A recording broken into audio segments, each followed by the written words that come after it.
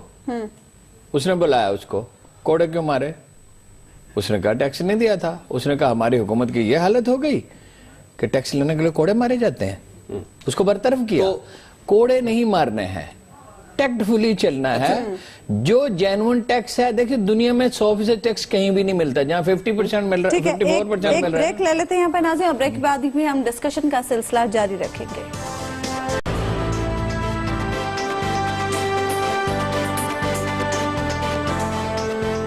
Welcome back ناظرین. Break پہ جانے سے پہلے ہم بات کر رہے تھے نئی ٹیکس ایمنسٹی اسکیم کے حوالے سے. اچھا حبیب صاحب خان صاحب نے بھی بڑی مخالفت کی. جی میں خان صاحب کی مخالفت کے حوالے سے آپ کو بڑی دلچسپ بات بتاؤں کہ خان صاحب کے جو ایڈوائزر ہیں نئی میر صاحب وہ بنیادی طور پر اس پوری کی پوری اسکیم کے آرکیٹیکٹ ہیں.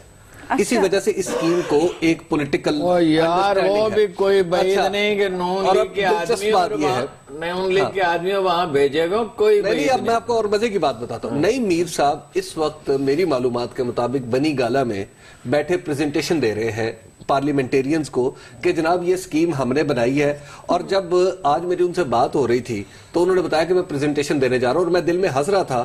میں نے کہا آپ کو پتا ہے آپ کے لیڈر نے کیا کہا؟ انہوں نے کہا جی وہ تو اس کی سپورٹ کریں گے. میں نے کہا اچھا جی. میں نے یہ کہہ کے فون رکھ دی. انہیں نہیں پتا. لیکن اب جب وہ جائیں گے تو میں سوچ رہا ہوں کہ وہ کیا منظر ہوگا جہاں پہ انہیں جب یہ پتا چلے گا کہ عمران خان صاحب تو باہر. خان صاحب کو یہ پتا ہے کہ یہ کس نے مزے کی بات ہے خان صاحب کو پتا ہے. اور خان صاحب نے آؤٹ رائٹلی بس ذہن سے نکل گیا. انہوں نے آؤٹ رائٹلی نکل گیا. بات تحریک انصاف تو جب چاہے دم پہ کھڑی. اچھا دوسری ایک اور بات جو آپ منی بات کر رہی تھی کہ یہ سینٹ میں جائے گا. مجھے لگتا ہے کہ یہ انکم ٹیکس کا معاملہ ہے تو یہ منی بلز کی کیٹیگری میں آئے گا. تو جب منی بلز کی کیٹیگری میں آئے گا تو پھر اس سے سینٹ میں جانے کی ضرورت نہیں ہوتی. اچھا پھر یہ پارلیمنٹ سے ہی صرف یہ نہیں قومی اسمبلی سے تھرو ہو جاتا ہے. نہیں سینٹ سے بھی تھرو ہوگا. ٹھیک ہے بھائی تاجروں کے ووٹ ہیں. تاجر بہت طاقتور ہیں. بالکل تاجر اتنے طاقتور ہیں کہ اسلام آباد میں قانون کرایہ داری نافذ تھا. یعنی وہ مالکان کے لیے کیا گیا تاکہ کیپٹل آباد ہو جائے مگر تاجروں نے کبھی کسی کو دکان. ٹھیک ہے اگلے موضوع کی جانب بڑھتے ہیں. کیا پاکستان پر داعش کا سایہ پڑ چکا؟ ہارون صاحب ہم نے تو دنیا کو بڑا یقین دلایا تھا کہ پاکستان پر داعش کا سایہ بھی نہیں پڑنے دیں گے. یہاں سایہ تو کیا بندے پکڑے جا رہے ہیں. میرا خیال ہے کوئی زوم میں رہے اسٹیٹ آف ڈینائل میں رہے. فوج بھی اسٹیٹ آف ڈینائل میں ہے اور وزیر داخلہ تو کمال ہے. کیا کہتے ہیں وہ جی کوئی وجود ہی نہیں ہے یہی فرماتے ہیں نا. اسٹیٹ آف ڈینائل میں دیکھیے جا رہے ہیں لوگ طالبان کی صفوں سے ٹوٹ ٹوٹ کے. وجوہات اس کی ظاہر ہیں کہ داعش زیادہ طاقتور ہے ان کے پاس ایریا بھی ہے. پھر عرب ہیں. عرب تو بڑے مقدس ہیں نا جی. ہمارا کانسیپٹ ہے. فرسٹریشن ہے تو پیسے بھی زیادہ ہیں تو سایہ تو پڑ چکا. بلوچستان میں بھی میں نے پتہ کیا ہے کچھ کم ہے اس کے آثار. لیکن یہ طالبان ہی ہیں بیسیکلی بنیادی طور پر. لیکن خطرہ تو بہت ہے. نام تو داعش کا استعمال ہو رہا ہے نا. نہیں داعش ہوگا. پھر اگر داعش کا کنٹرول ہو جائے خدا نخواستہ تو بڑی ہولناک بات ہے نا اس علاقے میں. یہ القاعدہ سے زیادہ خطرناک. اچھا حبیب صاحب ابھی تو آپریشن ضرب عضب بھی چل رہا ہے. ہم طالبان اور فرقہ وارانہ دہشت گردی میں ہی الجھے ہوئے ہیں. اب یہ داعش فینومینا بھی آ گیا ہے. کس طرح سے اس سے نمٹا جا سکے گا؟ کیا اسٹریٹجی ہوگی اور کیا فوجی نمٹے گی؟ ایک اس پہ بھی ایک سوال اور بھی ہے میرے ذہن میں بھی آیا کہ یہ تو بہت فرقہ پرست بھی ہیں. بے شک تباہ کو نہ تک بلوچستان میں بڑی تباہی لا سکتے ہیں. باجوڑ میں لا سکتے ہیں. ڈیرہ اسماعیل خان میں لا سکتے ہیں. ہمارے شمالی اس میں جنوبی پنجاب میں لا سکتے ہیں. کراچی میں لا سکتے ہیں. یہ تو بہت اور بے رحم بہت ہے. لیکن ہارون صاحب اس میں جو داعش کی ایگزسٹنس ہے نا مجھے اس کے حوالے سے یعنی اگر مجھے اپنے جو وزیر داخلہ ہیں اور وزیر داخلہ سے مجھے کتنی محبت آپ جانتے تو وزیر داخلہ صاحب جو ہے مجھے ان کی رائے زیادہ مستند معلوم ہوتی.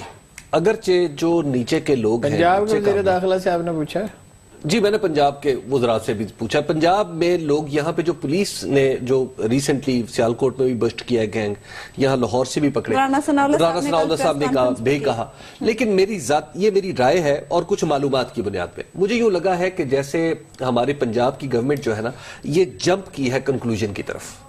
انہوں نے صرف داعش کا نام دیکھا ہے, داعش سے ان کی ہمدردی ان کے ذہن میں آئی ہے اور یہ پینک کر گئے. لیکن اگر ہم اس داعش کی بات کریں, یعنی داعش کا کوئی ایسا نیٹ ورک جس کا رابطہ بذریعہ افغانستان شام سے ہو, یا ان کی داعش کی مرکزی آپ یوں کہیں کہ کور سے ہو, یا براہ راست ان کی کور سے ہو, تو میرا خیال ہے کہ ایسی داعش پاکستان میں ابھی تک ایگزسٹ نہیں. یعنی آپ کو لگتا ہے کہ چودھری صاحب ٹھیک ہے؟ مجھے لگتا ہے کہ اس میں چودھری نثار صاحب کی جو آبزرویشن ہے وہ ٹھیک ہے. دوسری بات یہ ہے کہ جو اب ہمیں ان سے جو نمٹنا ہے, مجھے یوں لگتا ہے کہ جیسے یہ کوئی بھی ہو سکتا ہے. یعنی آپ کی جو ٹی ٹی پی ہے, کیونکہ ٹی ٹی پی کے لوگ بھی معروف ہیں, ٹی ٹی پی کے طریقہ کار بھی معروف ہے, ہونے کو ہو سکتا ہے, لیکن دیکھیں گزارش یہ ہے آپ اس میں رسک نہیں لے سکتے. نقطہ وہی ہے, دیکھیے ڈیفنس کا بہترین میتھڈ کیا ہوتا ہے؟ آفینس آپ انیشیٹو لیں. سیاست میں اور جنگ میں سب سے اہم چیز انیشیٹو ہے. اگر آپ انیشیٹو نہیں لیتے, اس کے لیے پھر وہیں بات آ کے ٹھہرتی, سول ادارے چیخ کے ہم تک گئے. سول ادارے دیکھیے پنجاب میں کچھ بہتر ہوئی ہے اسپیشل برانچ, یہ سی ٹی ڈی نے پکڑے اسپیشل برانچ بہتر نہیں. جنوبی پنجاب میں بھی پچھلے ایک سال میں خاموشی سے کچھ کام کیا ہے, اور یہ ہیٹ سپیچ پہ بھی لوگ پکڑے ہیں, کچھ کام ہو رہا ہے. لیکن کام جتنا بڑا چیلنج ہے نا, چیلنج کے مطابق رائز نہیں کر رہے. نئے سال کے لیے نیا چیلنج ٹریننگ کر رہے ہیں. دیکھیں انٹیلیجنس کا تو سارا سسٹم ہی دنیا میں بدل گیا ہے. انہیں تو اطلاع ہی نہیں ہے, نہ ان کو پتہ ہی نہیں, ان کا فکر ہی نہیں ہے. اول تو یہ سیکھنا چاہیں تو آئی ایس آئی سے بہت کچھ سیکھ سکتے ہیں. فوج والنٹیئر کرے گی میرا خیال ہے کہ ان کو ٹریننگ دینے کے لیے, اس لیے کہ نتائج تو وہ بھگت رہی ہے نا. ٹھیک ہے, ایک بریک لے لیتے ہیں یہاں پر ناظرین, اور بریک کے بعد بھی ہم ڈسکشن کا سلسلہ جاری رکھیں گے.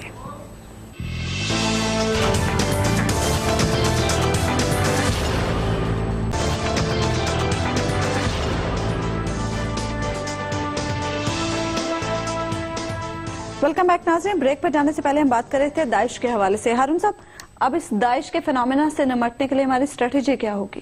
نہیں ہم وہ ٹیکس کے حوالے سے بات کر رہے تھے.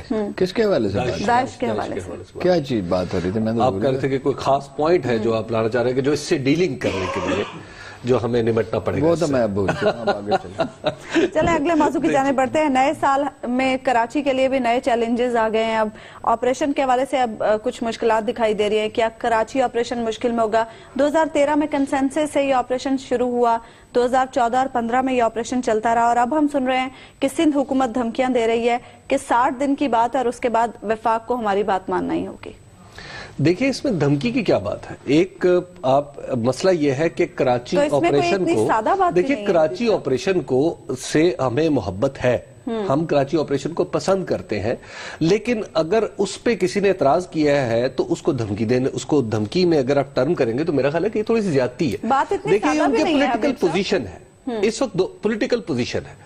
حکومت سندھ یہ کہتی ہے کہ اس آپریشن کے دوران کچھ ایسی باتیں ہوئی ہیں, کچھ ایسے کام ہوئے ہیں جو ٹھیک نہیں تھے.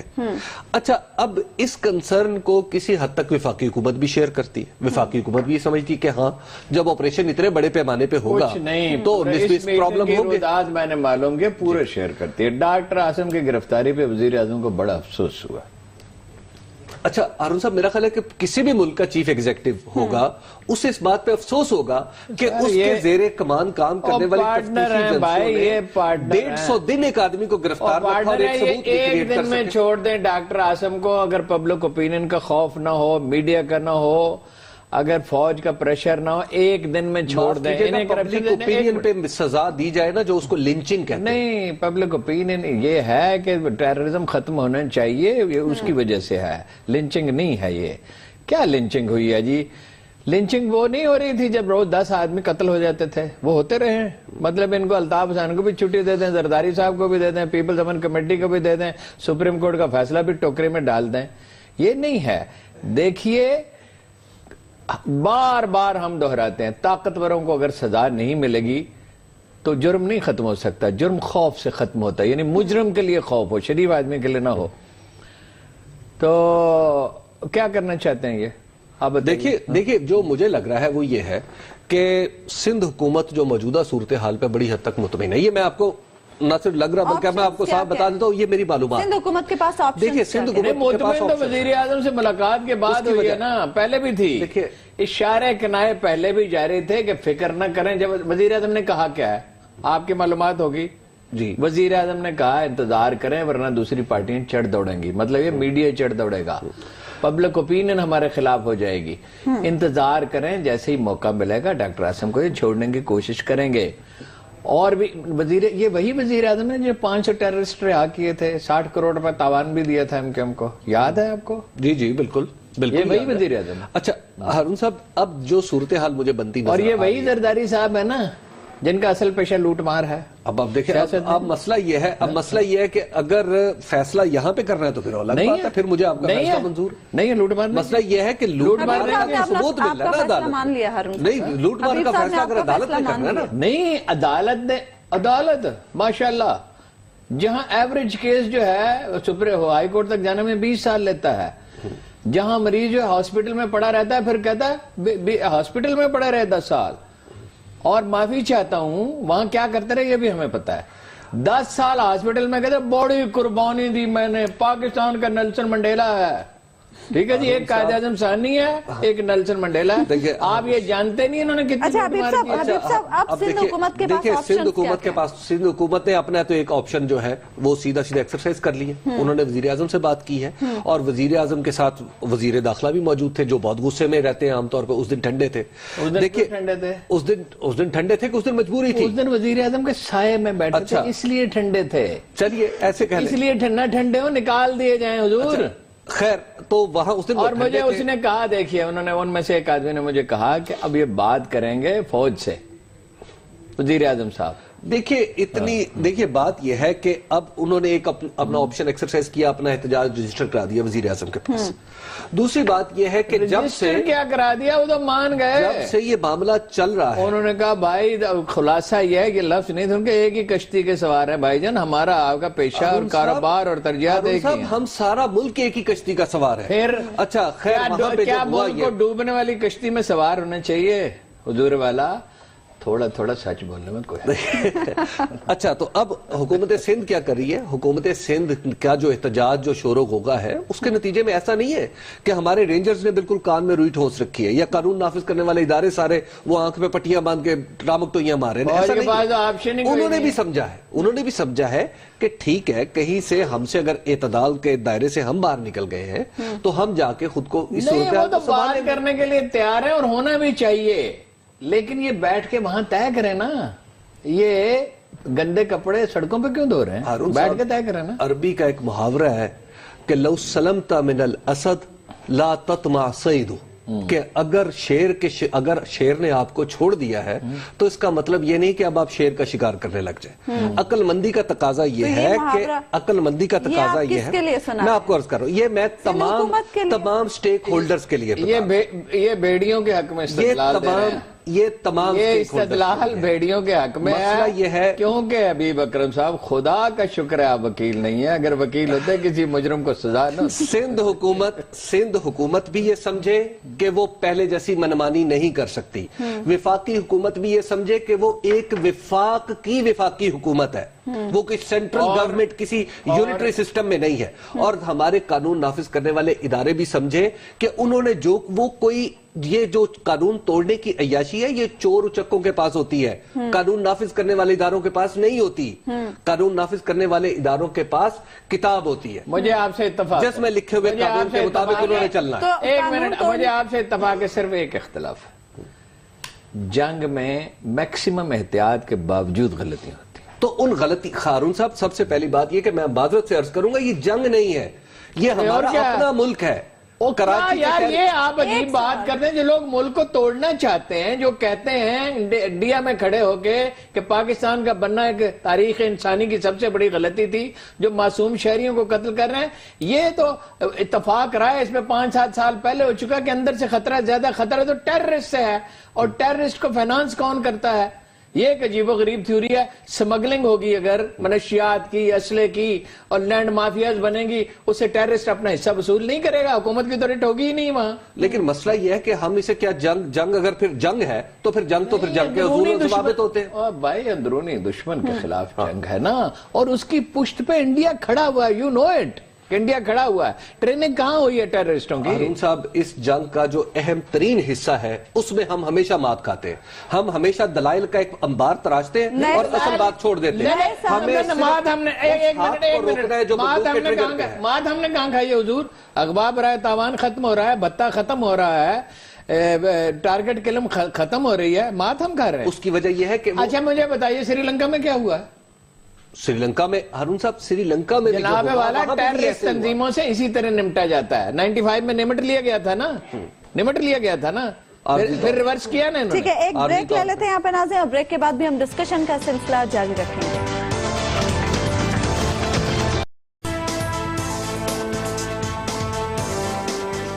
ویلکم بیک ناظرین. اگلے موضوع پر جانے سے پہلے حبیب صاحب کے پاس ایک خبر ہے ہمارے ناظرین کے لیے. حبیب صاحب آج کیا خبر ہے؟ دیکھیے جی, خبر نہیں ہے, ایک ایشو ہے. اور ایشو بنا ہوا ہے یہ گجر خان میں. گجر خان میں ایشو یہ بنا ہوا ہے کہ وہاں پہ ایک ڈی ایس پی, اور ڈی ایس پی کی سطح کے ایماندار افسر, آپ کو پتا ہے کہ پاکستان کی پولیس, پنجاب پولیس میں بہت کم پائے جاتے ہیں.